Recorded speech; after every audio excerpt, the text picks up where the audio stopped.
दोस्तों, अहमदाबाद विमान हादसे को लेकर माननीय गृह मंत्री श्री अमित शाह ने एक बहुत ही महत्वपूर्ण बात कही है।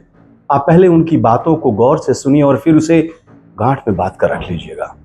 उससे आपको जिंदगी की हर समस्या से निजात मिल जाएगी।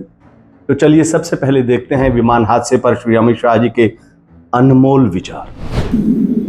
मैं एक बात जरूर कहना चाहता हूं कि ये एक्सीडेंट है, एक्सीडेंट को कोई रोक नहीं सकता।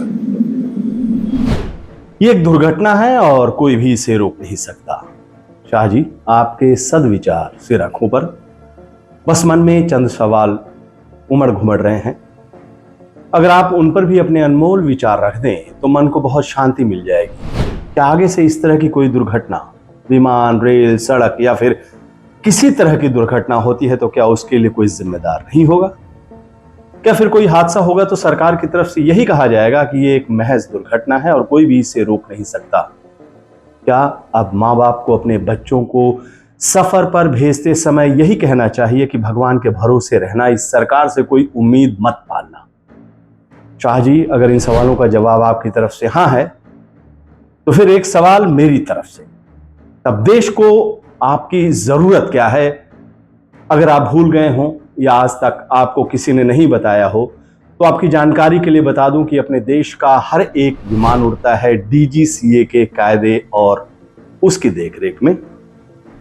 एयर ट्रैफिक कंट्रोल, सुरक्षा ऑडिट, रनवे मेंटेनेंस, मौसम की मॉनिटरिंग, ये सब केंद्र सरकार यानी आपके अधीन है। सारी विमान कंपनियां केंद्र सरकार यानी आपके अधीन आती हैं। मतलब विमान व्यवस्था के ए से लेकर जेड तक की जिम्मेदारी केंद्र सरकार की होती है, तो फिर आप अपनी जिम्मेदारी से पल्ला कैसे झाड़ सकते हैं? शाह जी, आप तो आज की हर एक समस्या की जड़ इतिहास में जाकर खोजने में माहिर हैं, तो थोड़ी दुर्घटना को लेकर पहले के राजनेताओं की संवेदनशीलता और आचरण को ही देख लेते। देश के पूर्व प्रधानमंत्री लाल बहादुर शास्त्री से ही सीख लेते, जिन्होंने रेल दुर्घटना की खबर मिलते ही त्याग पत्र दे दिया था।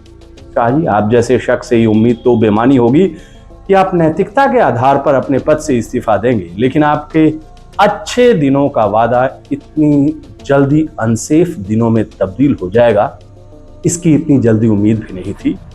आपके इस बयान के बाद तो अब आशंका ये भी हो रही है कि कल होकर आप कुंभ जैसे हादसे या किसी आतंकवादी वारदात के मसले पर कह देंगे कि इनको रोक पाना किसी के लिए भी संभव नहीं है।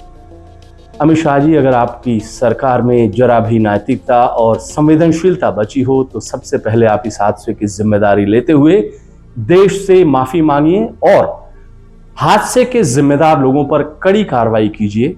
नहीं तो विमान हादसे पर आपका ये बयान इतिहास की किताबों में बेशर्म बयान के तौर पर दर्ज होगा।